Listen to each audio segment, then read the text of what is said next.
Podemos pensar en dos cosas, en la cosecha y en la siembra, ¿no? Tenemos una cosecha que estamos en pleno momento y la siembra que es inminente, la siembra de fina. Si vamos a hablar de la cosecha de soja, y tenemos en cuenta que tenemos unos cabezales que se han incorporado muy rápidamente, como son los cabezales Draper, tenemos que tener bien presente cómo van a trabajar estos cabezales.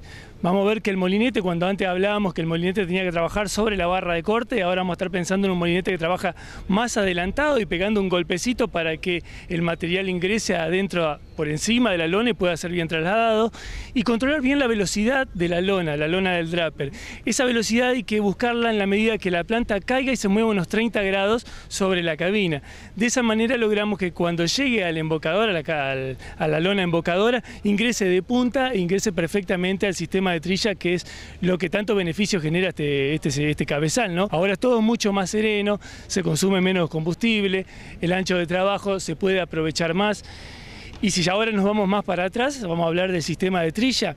Si hablamos de estos grupos tan grandes como son los sistemas axiales, yo creo que el principal problema va a estar en cómo está distribuyendo el material en el zarandón, ese sistema axial. Estamos hablando principalmente de un solo rotor que gira de manera axial y que tiende a concentrar sobre el lado izquierdo o derecho, depende del sentido de giro del cabezal, el material, y de esa misma manera se lo va a entregar al zarandón y hacer que se sature algún tramo del zarandón.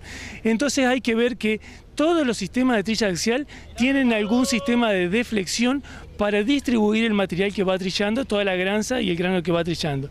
Nadie los está controlando, controlémoslo, regulemos para que todo el material caiga bien distribuido en todo el ancho y que el zarandón pueda trabajar completamente. Vamos a reducir, pero te puedo asegurar que drásticamente un 70% el nivel de pérdidas que estamos teniendo por cola en los sistemas de trilla axial. Sí, ese cabezal tenemos que controlar muy bien de vuelta, la velocidad del molinete, no estar golpeando la soja, es el principal factor que hace que pierda, que la luz de la cuchilla y contracuchilla en la barra corta, esto tanto para Draper como para Sinfín, sea de 0,5 milímetros, ni más ni menos, ir ajustándolo si es posible diariamente o semanalmente.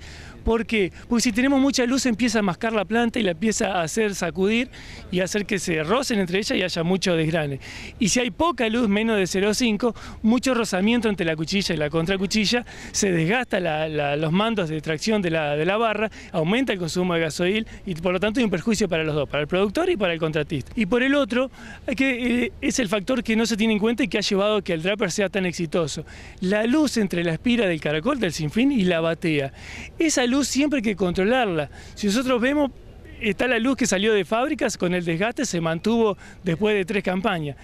¿Qué luz tiene que ser? Si es soja, hay que poner 3 chauchitas de soja formando una pirámide, y esa tiene que ser la luz entre la espira y la batea. De esa manera hacemos que cuando la espira esté trasladando el material no lo desgrane, no lo trille.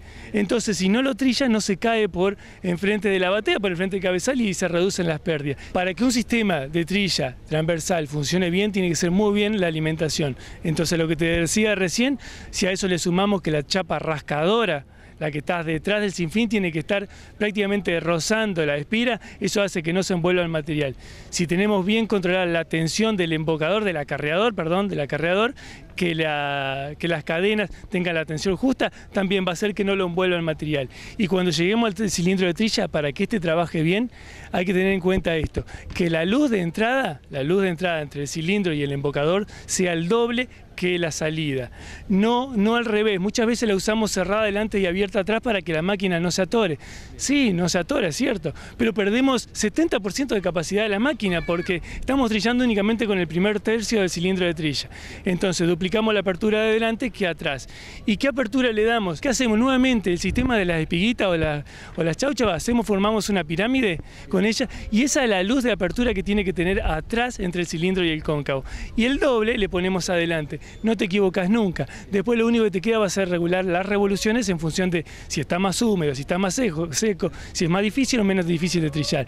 Después, si de ahí controlamos que el material paja, lo grande, salga no triturado al sacapaja o al rotor axial de separación, vamos a tener una separación excelente. Nos va a quedar únicamente regular el sistema de limpieza y tenemos una trilla perfecta.